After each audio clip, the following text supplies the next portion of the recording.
सबको इस बात का इंतजार होगा क्योंकि एग्जिट पोल्स ने कमोबेश ये तो दिखा दिया है कि क्या हो सकता है, किस तरफ की हवा बह रही है। बहरहाल ये हवा का बहना कई बार धोखा भी देता है। देखना यह है कि जो हवा का बहना पहचाना गया है वो ठीक पहचाना गया है या असलियत उसके कुछ उलट है। लेकिन हॉटली कॉन्टेस्टेड सीट्स जहां पर सबकी निगाहें रही हैं, उसमें कौन जीतता या हारता हुआ दिख रहा है, इसको भी लोग जानना चाहते हैं नतीजों के आने के पहले। तो लोकसभा चुनाव के नतीजे आखिरकार कल आ जाने वाले हैं, लेकिन उससे पहले ही एग्जिट पोल के आंकड़ों ने एनडीए की सरकार की तस्वीर बनती हुई दिखाई है। तमाम सर्वेज करने वाली एजेंसीज और न्यूज चैनलों के एग्जिट पोल्स ने एनडीए के खेमे को जीतने का संकेत दिया है, जिससे विपक्ष के चेहरे मायूस दिखाई दे रहे हैं। आज हम आपके लिए एक ऐसा एग्जिट पोल लेकर आए हैं जिसमें यह कयास लगाए गए हैं कि वीआईपी सीट्स पर कौन पास होगा और कौन फेल, यानी देश के बड़े नेताओं की किस्मत में क्या है। हमारे साथ जुड़ेंगे खास मेहमान। हमारे साथ हमारे chief political editor Manish Awasthi इस चर्चा का हिस्सा होंगे। हमारे साथ अजय शुक्ला साहब जुड़ रहे हैं, chief editor multimedia north west ITV network. इसके अतिरिक्त हमारे साथ प्रताप राव साहब हैं, कंसल्टिंग एडिटर हैं इंडिया न्यूज रीजनल के।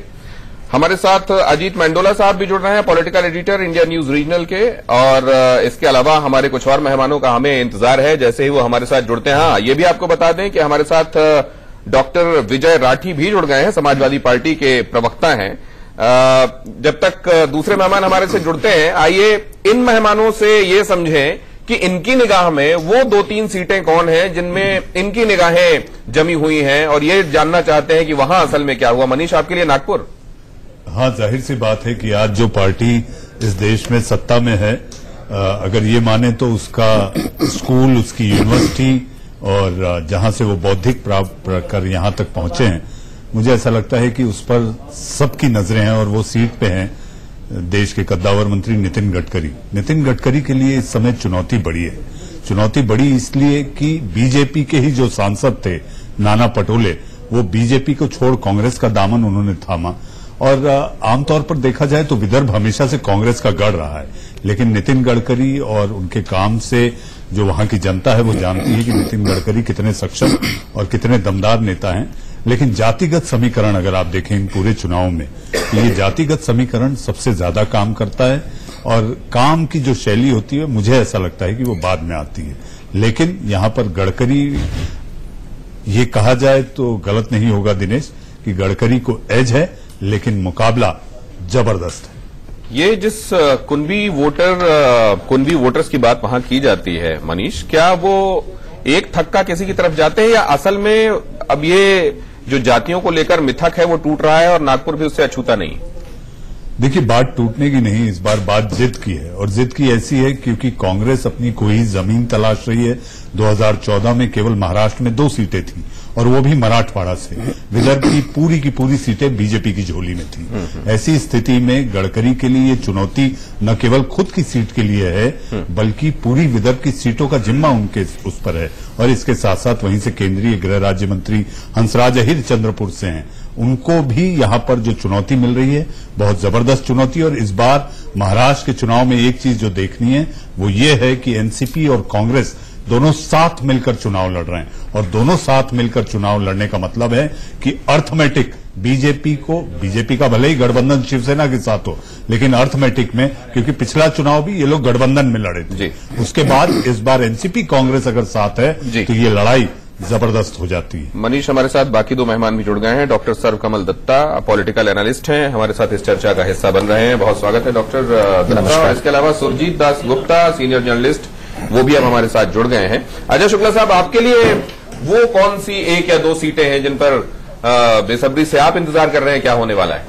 देखिए, एक तो मुझे अमेठी की सीट दिखती है, और दूसरी सीट हमें हरियाणा में सोनीपत की सीट दिखती है। सोनीपत की सीट से भूपेंद्र सिंह हुड्डा लड़ रहे हैं, जो 10 साल कांग्रेस शासन के दौरान मुख्यमंत्री रहे हरियाणा के। और ये उनके लिए चुनौती है कि एक सीट से उनके बेटे लड़ रहे हैं, एक से वो लड़ रहे हैं। तो उस स्थिति में वो अपने बेटे की सीट बचाएं कि वो अपनी बचाएं, इसकी द्वंद्व में वो जूझते रहे। हालांकि जिस बेल्ट से वो और उनका बेटा लड़ रहा है, जब वो सत्ता में होते थे तो उन पर यह आरोप लगता था कि वो सोनीपत और रोहतक के ही मुख्यमंत्री हैं, क्योंकि उनकी सारी योजनाएं ज्यादातर उसको लेकर के फोकस रहती थी और इस कारण से उन्होंने प्रोजेक्ट्स भी वहां के लिए बहुत ज्यादा दिए। तो इन सब चीजों को लेकर के एक तो ये होता था। तो यहां एक है, तो जो कांग्रेस पार्टी को जो लगता है कि हरियाणा में कहीं वो सीटें बचा सकती है, तो वही दो जगह हैं, और नहीं तो वो हर जगह अपने आप को कमजोर मान के चल रहे हैं। में आपको लग रहा है कि मामला फंसा हुआ है सर? अमेठी में निश्चित रूप से, चूंकि अमेठी को मैं निजी तौर पे भी जानता हूं, अमेठी में बिल्कुल एक तरह से वो स्थिति है जो सन 77 में देखने को मिली थी एक बार संजय सिंह, जब संजय गांधी लड़े थे पहली बार। लेकिन उससे थोड़ा सा इतर है कि उस वक्त में एक जो आंधी थी वो अलग ढंग की थी। इस बार ऐसा कुछ नहीं है। इस बार मोदी का चेहरा जरूर है, स्मृति ईरानी है, लेकिन स्मृति ईरानी के नाम पर कोई नहीं आ रहा है, जैसा पूरे देश में ही मोदी लड़ रहे हैं चुनाव।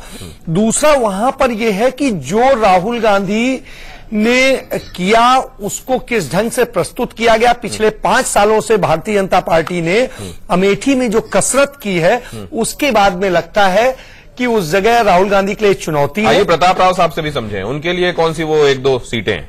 देखिए, सबसे बड़ी बात है हमारे लिए तो राजस्थान के मुख्यमंत्री अशोक गहलोत के पुत्र खुद जोधपुर से लड़ रहे हैं चुनाव, और ऐसा माना जाता है कि ये एक बहुत बड़ा चैलेंज खुद मुख्यमंत्री ने अपने लिए ले लिया है, क्योंकि वहां वैसे कास्ट इक्वेशन देखा जाए तो भारतीय जनता पार्टी के जो गजेंद्र सिंह है, जो केंद्र में मंत्री हैं, कास्ट इक्वेशन वैसे उनके खिलाफ हैं। लेकिन जो चुनाव जिस तरह से चला और चुनाव में प्रचार के बाद जो आज परिस्थितियां बन रही है, उसमें साफ तौर पे है कि वो सीट उनके लिए फंस गई है। अब तो यहां तक कि कांग्रेस के लोग भी अब दावा नहीं कर रहे हैं कि वो सीट हम जीत रहे हैं। तो ये वहां के जो कास्ट इक्वेशन बदले, अब देखना यह है कि क्या जो मुख्यमंत्री हैं वो, क्योंकि उनकी होम सीट है, वो खुद भी वहां से 4 बार सांसद रह चुके हैं और लगातार वहां से विधायक चुनते रहे, तो ऐसी स्थिति में क्या वो अपनी साख बचा पाते हैं? क्योंकि उसके ऊपर सारी की सारी कांग्रेस की जो राजस्थान सरकार है उसकी साख भी टिकी हुई है। दीपक अनिर्बान बनर्जी साहब हमारे साथ, टीएमसी के लीडर, वो जुड़ रहे हैं, और एग्जिट पोल वाले दिन हमने देखा ना अनिर्बान, आप बड़ी शांति के साथ चीजों के जवाब दे रहे थे। ऐसा लग ही नहीं रहा था कि टीएमसी के अगर कार्यकर्ता आपके जैसे लोग हैं, समर्थक आपके जैसे लोग हैं, तो बंगाल में हिंसा भी हो सकती है। अनिर्बान, आपके लिए कौन सी वो 1-2 सीटें हैं जिन पर आपकी निगाहें हैं? देखिए, निगाहें तो हमारी 42 के 42 पे ही है। तो एग्जिट पोल के बारे में अगर बताए तो एग्जिट पोल पे तो सरकार बनती नहीं है, तो एग्जिट पोल को, नंबर्स को लेकर हमको कोई चिंता ही नहीं है। और 42 के 42 पर वो टारगेट जो ममता बनर्जी ने लगाई थी, वो उस पर लड़ाई हुई है। इसके बाद देखा जाएगा क्या होगा रिजल्ट। तो कुछ आप लोग भी अंदाजा आकलन लगा रहे हैं, या आप लोग खुद को बचा लेते हैं किसी तपस्वी की तरह, जब रिजल्ट आएगा तभी देखेंगे? नहीं, ऐसा बात नहीं, बचाने वाली बात नहीं है। वो 34 सीट लास्ट टाइम था, तो इधर हमें तो लगता है 34 से बढ़ेगा वो वोट परसेंटेज। डॉक्टर सर्वकमल दत्ता आपके बगल में बैठे हैं, और टीएमसी को लेकर उनकी चीख हमने कई बार देखी है कि उनके दिमाग के बगल की यहाँ की नसें और गले की नसें भी फूलते हुए हमने देखा है, और डॉक्टर सर्वकमल दत्ता आपके बगल में बैठे हुए हैं। डॉक्टर दत्ता, ठीक है आप? मैं नसें फुलाता नहीं हूँ, लोगों की नसें फुलाता हूँ और लोगों के दिमाग का विस्फोट करता हूँ अपने बातों से। किन सीटों? पानी का ग्लास हटा दिया जाना चाहिए। शौक से डॉक्टर दत्ता नसें ना काटे, यही मेरी प्रार्थना है। आप फुलाए तो ठीक है। मैं पानी पिलाता हूँ। डॉक्टर दत्ता, ये जो मिठाइयां बटने लगी, बनने लगी, ये और कई जगहों पे फूलों का हमने सुना है कि अभाव हो गया, दूसरी जगहों से फूल मंगाए जा रहे हैं, ये आत्मविश्वास कहा जाना चाहिए? जनता के आदेश को ईवीएम में जो बंद है उसके खुलने के पहले उसको एक तरीके से अति आत्मविश्वास कहा जाना चाहिए इसको? वो तो कल जब पिटारा खोलेगा तब पता चलेगा। पर जैसे एज ए पॉलिटिकल एक्सपर्ट, जैसा मैंने शुरू से ही कहा है कि इस बार का जो चुनाव है वो चुनाव कहीं ना कहीं पे एक तरफ इंटरनेशनल चौकीदार, दूसरे तरफ आपके गठबंधन, जिसका मैं एक विशेष नाम देता हूं हमेशा, और उस पे सिंहासन बत्तीसी की 32 राजनीतिक पुतले लड़े हैं चुनाव। देखना होगा कि इंटरनेशनल चौकीदार सक्षम होते हैं या फिर राजनीतिक पुतले सक्षम होते हैं। मेरा आकलन कहता है कि एनडीए को स्पष्ट बहुमत। कितने लड्डू आप खाने वाले हैं कल? लड्डू खाने की आवश्यकता नहीं है। जब जनता हाथ में छप्पड़ फाड़ के लड्डू दे, वो अपने आप में बहुत बड़ी आशीर्वाद होती है। डॉक्टर दत्ता से एक सवाल प्लीज। डॉक्टर दत्ता, आपको क्यों ऐसा लगता है कि चौकीदार के सामने इंटरनेशनल लगाना चाहिए? इसलिए क्योंकि इंटरनेशनल लीडर के हिसाब से उन्होंने अपने आप को स्थापित किया है। आज बिल्कुल, पर गूंज उस चुनाव की तमाम अंतर्राष्ट्रीय अखबारों में और अंतर्राष्ट्रीय चैनलों में हो रहा है। भारत के लोकतंत्र की गूंज, बिल्कुल भारत की लोकतंत्र की तो सफलता ही है। और डॉक्टर विजय राठी हमारे उसके साथ साथ एक बड़ा सा लीडर इंटरनेशनल चौकीदार, इंटरनेशनल, लेकिन आज आपने नया नाम डॉक्टर विजय राठी जी, आप लोगों के लिए किस तरह की लड़ाई है? आप लोगों के लिए किस तरह की लड़ाई है और आप क्या सोच रहे हैं? आपके खासतौर से मैनपुरी जैसी जगहों पे जो चैलेंजेस की बात कही जा रही है, उसको आप चैलेंज मानते हैं या आपको लगता है कि वो मीडिया की गढ़ी हुई थ्योरीज है? नहीं, वो तो देखिए बिल्कुल साफ सभी को पता है ये चीज। तो सिर्फ मैनपुरी नहीं, मीडिया ने तो आजमगढ़ का भी ये गढ़ा था और ये सब आप जानते हैं कौन सी पार्टी का ये करा धरा है। दूसरी बात साथी भी बोल रहे थे इंटरनेशनल चौकीदार। मैं बता दूं, अभी एक मैगजीन, टाइम्स मैगजीन में आया था डिवाइडर इन चीफ। तो इंटरनेशनल डिवाइडर इन चीफ भी बोला जा सकता है इनको। अगर आप ये क्या है, बात का सिर्फ एक ही पहलू देखते हैं। वो ये कह रहे हैं इंटरनेशनल टैग है, अब आप उसको डिवाइडर इन चीफ चौकीदार कहां से? देखिए चौकीदार क्या होता है? चौकीदार वो होता है जो किसी चीज की रक्षा करे। मंडोला साहब हमारे साथ, चौकीदार वो होता है जो रक्षा करे। मंडोला साहब, आपके लिए वो 1-2 सीटें कौन सी हैं जिनमें आप समझ रहे हैं मामला फंसा हुआ है, टक्कर कांटे की होगी? जोधपुर की चर्चा तो राव साहब ने कर दी है, लेकिन मैं सोचता हूं भोपाल की जो सीट है उस पर पूरे देश की नजर होगी, क्योंकि वहां पे दिग्विजय सिंह एक राजनीति के बड़े माहिर खिलाड़ी हैं और राजनीति को चाणक्य भी कहे जाते हैं, बड़े दांव पे जो जानते हैं राजनीति के। और उनके खिलाफ प्रज्ञा ठाकुर को मैदान में उतारकर बीजेपी ने जो दांव चला, तो वो चुनाव बड़ा दिलचस्प हो गया।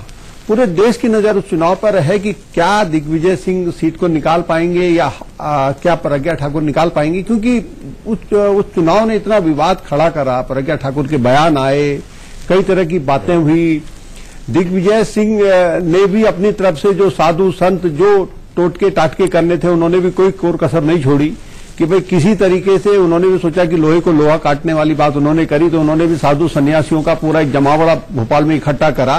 भोपाल का जो जातीय समीकरण है उसमें दिग्विजय सिंह को पहले राह बड़ी आसान लग रही थी, लेकिन प्रज्ञा ठाकुर के आने के बाद वो ध्रुवीकरण हो गया और प्रज्ञा ठाकुर का सीट के ध्रुवीकरण का असर पूरे मध्य प्रदेश पे पड़ा है। और उसमें देखिए क्या ध्रुवीकरण को मिटिगेट करने के लिए भी उन्होंने चालें चली, मसलन वो खुद भगवा पहन गए। भगवा पहने, साधु संतों को बुलाया देश भर के, और जादू तंत्र यंत्र आपने देखा होगा टीवी में, आपने देखा होगा कि लगातार उनका फोटो छपा था। एक बाबा जो वहां पे हैं, उन्होंने उनके लिए कंप्यूटर बाबा, उन्होंने उनके लिए यज्ञ किया और उसके बाद उस यज्ञ का असर होता है कि नहीं होता है। लेकिन वहां पर एक के बाद उस यज्ञ का असर होता है कि नहीं होता है, लेकिन वहां पर एक देखिए ध्रुवीकरण का प्रज्ञा ठाकुर के आने से। राकेश पांडे हमारे सहयोगी अजीत साहब हमारे साथ अब जुड़ने वाले हैं। आइए देखें कौन सी वो हॉटली कॉन्टेस्टेड सीट्स हैं जिस पर सबकी निगाहें हैं और क्या कहीं पर कोई जाइंट किलर भी दिखाई देता है। Over to you Rakesh. बिल्कुल दिनेश जी, और चलिए अब बड़ी सीटों की हम बातचीत कर लेंगे, जिन बड़ी सीटों पर कल सबसे ज्यादा चर्चा होने वाली है। और शुरुआत करते हैं गुजरात की एक ऐसी सीट से जिसने बीजेपी के अंदर एक नई शुरुआत की। एक नए उम्मीदवार की एंट्री हो गई। उम्मीदवार हालांकि पुराना है, लेकिन इस उम्मीदवार की एंट्री ने बीजेपी में एक युग को खत्म कर दिया। लालकृष्ण आडवाणी की सीट, आप समझ गए होंगे मेरा इशारा, गांधीनगर की सीट पर सबसे ज्यादा चर्चा हुई, क्योंकि यह कहा जाने लगा कि अटल आडवाणी का युग औपचारिक तौर पर खत्म हो गया जब अमित शाह इस सीट पर उनका टिकट फाइनल किया गया था। अमित शाह और डॉक्टर सीजे चावड़ा कांग्रेस पार्टी के उम्मीदवार हैं। डॉक्टर सीजे चावड़ा, ये आप देखिए स्क्रीन के इस हिस्से में ये दो उम्मीदवार हैं और हमारा आकलन ये कहता है दिनेश जी कि इस सीट पर, चूंकि ये बीजेपी का गढ़ रही है, कई सारे एक्सपेरिमेंट यहां पर बीजेपी ने किए। अमित शाह ने अपने राजनीतिक जीवन की शुरुआत की तो इसी संसदीय सीट के अंदर से वो विधायक भी चुने गए थे। तो अमित शाह, जाहिर सी बात है, कोई शंका नहीं है कि अमित शाह इस सीट से आगे रहेंगे, जीतेंगे, ये हमारा आकलन ये कहता है। इसके बाद जो अगली बड़ी सीट है, उत्तर प्रदेश का रुख करेंगे। उत्तर प्रदेश की चर्चा ज्यादा, क्योंकि सबसे बड़ा राज्य, सबसे ज्यादा सीटें, जाहिर सी बात है, लोग कहते हैं दिल्ली का रास्ता जो है उत्तर प्रदेश से होकर गुजरता है। मथुरा, कृष्ण की नगरी, हेमा मालिनी को बीजेपी ने दूसरी बार उम्मीदवार बनाया। उनके सामने है कुंवर नरेंद्र सिंह आरएलडी के महेश पाठक, को उतारा कांग्रेस ने अपने चुनावी उम्मीदवार के तौर पर। हमारा आकलन यह कहता है कि यहां से हेमा मालिनी चुनाव जीतने जा रही हैं, जो वहां के समीकरण है, जो लोगों से बातचीत के आधार पर तय किया गया है हमने अपने एग्जिट पोल के जरिए। इसके बाद हम उत्तराखंड का रुख कर लेते हैं, पहाड़ों का रुख करते हैं, और उत्तराखंड के पहाड़ का रुख करेंगे तो नैनीताल की सीट आप देखिए, अजय भट्ट भारतीय जनता पार्टी के हिस्से में भी यह सीट जाती दिख रही है। अजय भट्ट के हिस्से में अजय भट्ट की यहां पर जीत होती दिखाई दे रही है। तो ये सीटें, और इसके बाद हम आगे रुख करते हैं। जो अगली बड़ी सीट है उत्तराखंड में ही रहेंगे और हरिद्वार की हम चर्चा कर लेते हैं। हरिद्वार में क्या कुछ समीकरण कहते हैं यह आपकी टेलीविजन स्क्रीन पर हम रख रहे हैं। रमेश पोखरियाल निशंक भारतीय जनता पार्टी से वो जीत हासिल करते यहां पर नजर आ रहे हैं, कांग्रेस के उम्मीदवार को हराएंगे, ऐसा हमारा आकलन ये कहता है। यानी दो बड़ी सीटें हमने आपको उत्तराखंड से बताई, नैनीताल और हरिद्वार की हमने चर्चा की। ये दोनों सीटें भारतीय जनता पार्टी के हिस्से में जाती दिख रही है। एक और सीट की चर्चा कर लें, उधमपुर में क्या कुछ कहता है समीकरण, वो आप देखिए आपकी टेलीविजन स्क्रीन पर। इस स्क्रीन के इस हिस्से में हमने रख दिया है, जितेंद्र सिंह भारतीय जनता पार्टी से जीत हासिल करते जम्मू कश्मीर की यह सीट, और यहां से जितेंद्र सिंह जीत हासिल करेंगे, यह हमारा आकलन यह कहता है। और काफी सक्रिय भी रहे हैं बतौर मंत्री जो है प्रधानमंत्री मोदी के मंत्रिमंडल में। एक बार फिर से आते हैं उत्तर प्रदेश, दिल्ली के आसपास की, हमारे आसपास की ये सीट है। वीके सिंह जीत हासिल करेंगे गाजियाबाद से, यह हमारा अनुमान यह कहता है। मौजूदा सांसद भी हैं, मंत्री भी हैं, और यह हराएंगे कांग्रेस पार्टी के उम्मीदवार को। और हमने ये देखा था कि प्रियंका गांधी पहुंची थी और गाजियाबाद में किस तरीके से उन्होंने रोड शो किया था, और उस दौरान उन्होंने ये कहा था कि यहां से एक नई शुरुआत हो सकती है। चलिए उत्तर प्रदेश की एक और सीट का रुख करते हैं, पश्चिमी उत्तर प्रदेश की ही यह सीट है, बागपत की सीट है। बागपत की सीट पर कौन कौन से उम्मीदवार हैं चुनावी मैदान में, यह आपकी टेलीविजन स्क्रीन पर है। सत्यपाल सिंह भारतीय जनता पार्टी से, कड़ी टक्कर यहां पर जयंत चौधरी, हालांकि पिछली बार अजीत चौधरी यहां से थे, वो चुनाव हार गए और चले गए मुजफ्फरनगर, और यह सीट अपने बेटे के लिए उन्होंने छोड़ दी। लेकिन फिलहाल इस बार के समीकरण ये कहते हैं कि कड़ी टक्कर, यानी ये तस्वीर साफ नहीं हो पा रही है कि यहां से निश्चित तौर पर हम ये कहने की स्थिति में नहीं है कि जीत हासिल कौन कर सकता है। और जैसा हमने पहले बताया कि अजीत चौधरी पिछली बार हार गए थे चुनाव और इस बार मुजफ्फरनगर चले गए और ये सीट अपने बेटे के लिए छोड़ दी। हालांकि ये सीट आपको बता दें कि चौधरी परिवार का गढ़ कही जाती है। चलिए एक और बड़ी सीट की हम बातचीत कर लें, फिरोजाबाद की बातचीत। यहां पर यह दिलचस्प मुकाबला है चाचा और भतीजे के बीच में। शिवपाल यादव है, अक्षय यादव है, और यह कहा जा रहा है कि यहां की चुनावी लड़ाई में भतीजे चाचा पर भारी पड़ सकते हैं, यानी अक्षय यादव यहां से चुनाव जीत सकते हैं, जो हमारा आकलन कहता है। जो हमने वहां के समीकरणों को देखा, लोगों से बातचीत की, उसके आधार पर अक्षय यादव जीत हासिल करते इस सीट से दिखाई दे रहे हैं।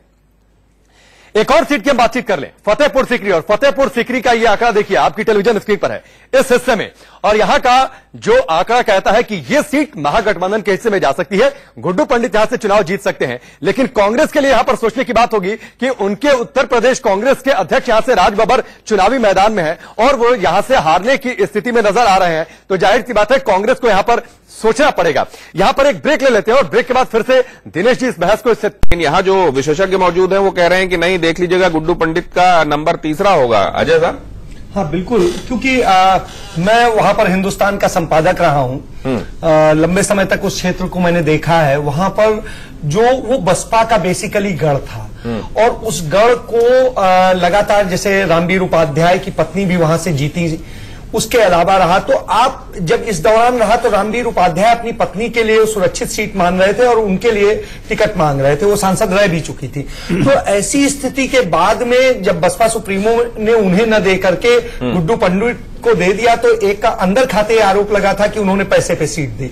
लेकिन जो भी हो, उसके बाद में आने के बाद में गुड्डू पंडित की छवि एक तो क्षेत्र में अच्छी नहीं है, कोई भी उन्हें स्वीकार नहीं करता है। सबसे बड़ी बात, खुद ब्राह्मण कम्युनिटी उन्हें स्वीकार नहीं करती है।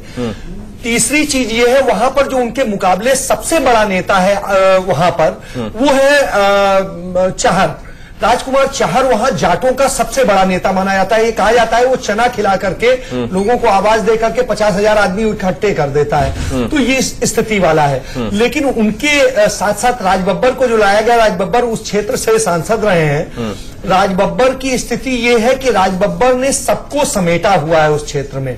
तो राजबब्बर ने अब इस चुनाव के दौरान ही उन्होंने क्या किया कि जो वहां से बसपा के विधायक हुआ करते थे उनको, दोनों विधायकों को अपने साथ शामिल करा लिया। तो वो जो छत्री वोट बैंक है जो, और वो चिढ़ता भी है जाटों से। अच्छा। तो वो वोट बैंक जो है उन्होंने एक प्रकार से शिफ्ट करने की कोशिश की है। यदि वो शिफ्ट हुआ है तो उस स्थिति में राजबब्बर का पलड़ा भारी हो जाता है। वैसे प्रताप राव साहब, राजबब्बर अब क्या है? एक स्टार अट्रैक्शन वाले एक सेलिब्रिटी हैं, या अपना काम भी दिखा चुके एक नेता है, या मिक्स है? क्या है राजबब्बर?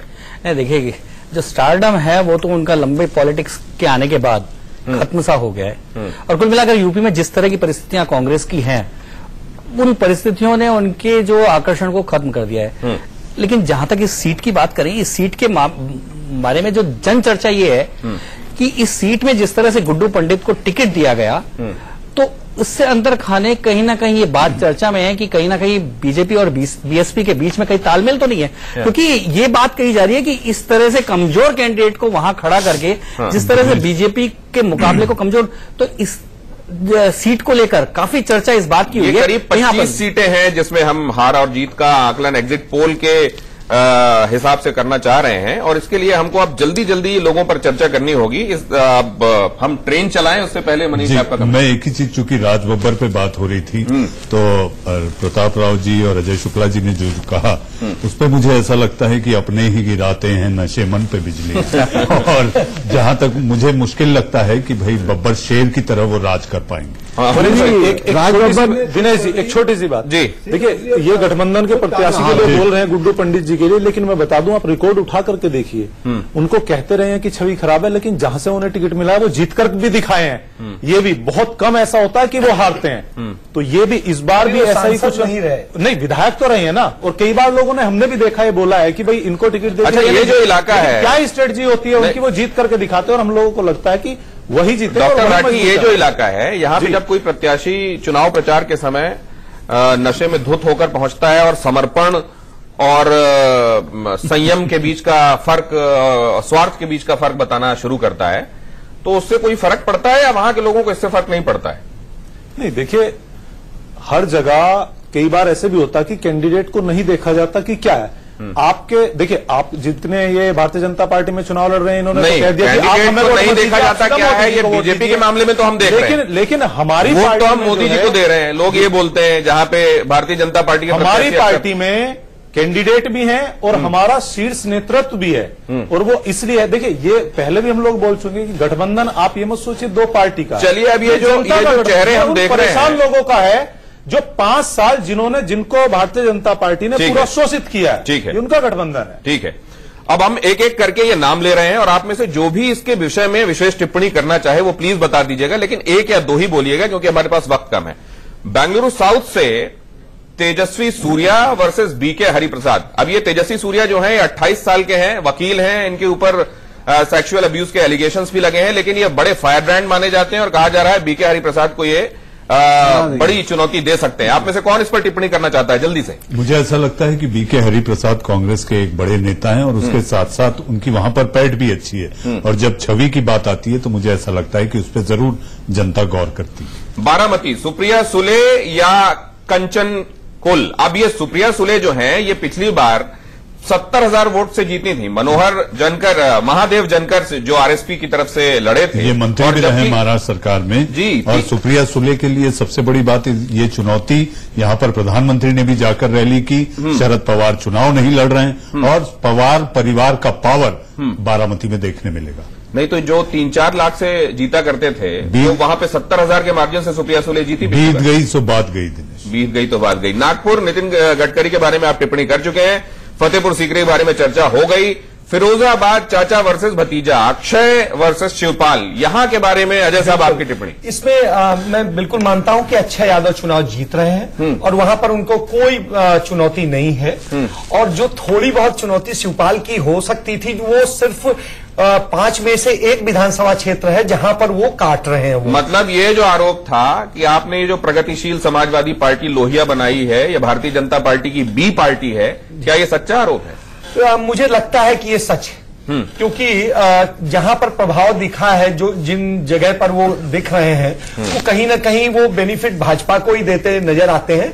तो ऐसी स्थिति में मुझे लगता है, और ये चीज एक्सपोज हुई है। चलिए, मथुरा में 3,70,743 वोट मिले थे हेमा मालिनी को ज्यादा अपने प्रतिद्वंदी से। अब ये कुंवर नरेंद्र सिंह कैसा कर पाएंगे? वहां पर हेमा मालिनी जीतेंगी, उसमें मुझे कोई संदेह नहीं है। क्यों? फसल काटते हुए फोटो फसल की बात नहीं है, उनके बारे में वहां पर चाहे जितना रहा हो, निश्चित रूप से थोड़ी सी नाराजगी थी उनसे।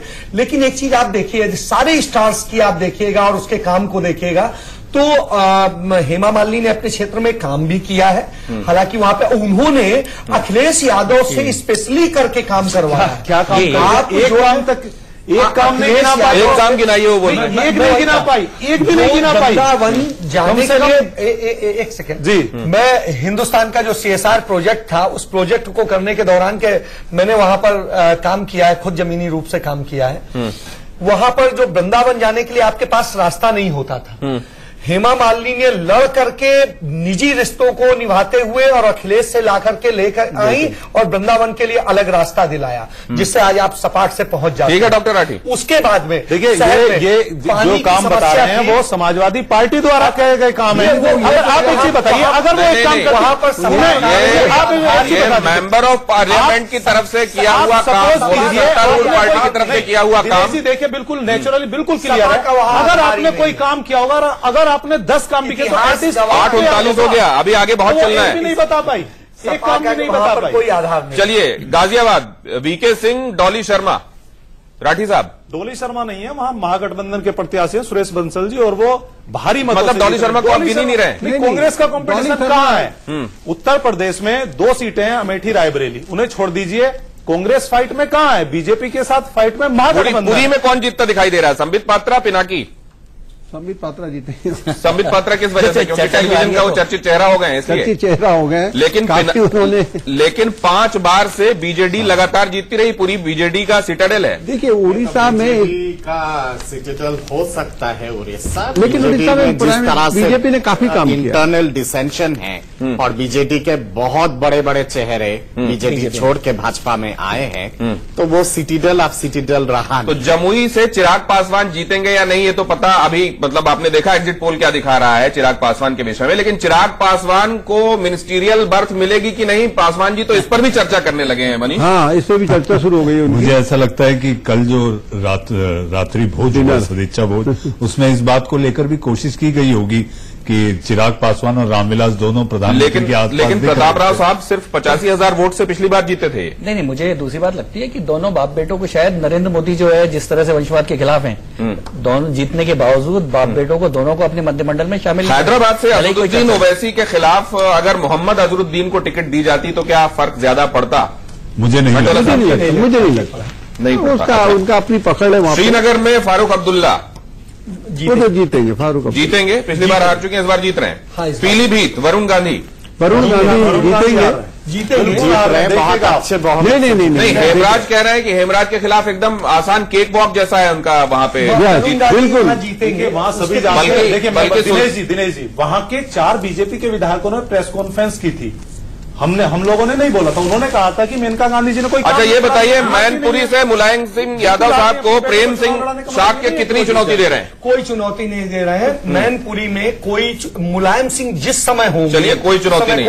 मधेपुरा में अब बड़ा अजीब कॉन्टेस्ट है। शरद यादव साहब जो जेडीयू के कभी अध्यक्ष थे, वो आरजेडी से लड़ रहे हैं। पप्पू यादव, राजेश रंजन और दिनेश चंद्र यादव। यहाँ पे क्या दिखाई दे रहा है? हारेंगे शरद यादव, ये तो अस्तित्व खो चुके हैं। मतलब पप्पू यादव जीत रहे हैं। अब ये देखना पड़ेगा वहां पे, पर शरद यादव बेचारे, लेकिन पप्पू यादव को, हाँ, पर शरद यादव बेचारे टक्कर में यादव जीत सकते हैं, क्योंकि देखिए वो क्षेत्र ऐसा है जो बादल को पसंद। अच्छा, ये बताइए, वायनाड से राहुल गांधी का जीत का मार्जिन क्या समझ में आता है आपको? मुझे लगता है कि वो 3 लाख से अधिक वोटों से जीतेंगे। चलिए, इसी नोट पर यहाँ पर सभी मेहमानों का बहुत धन्यवाद। एक लाइन आपने सबसे पूछनी थी, वाराणसी में कौन जीते? रायबरेली सभी मेहमानों का चर्चा में जुड़ने के लिए। Not Modi light.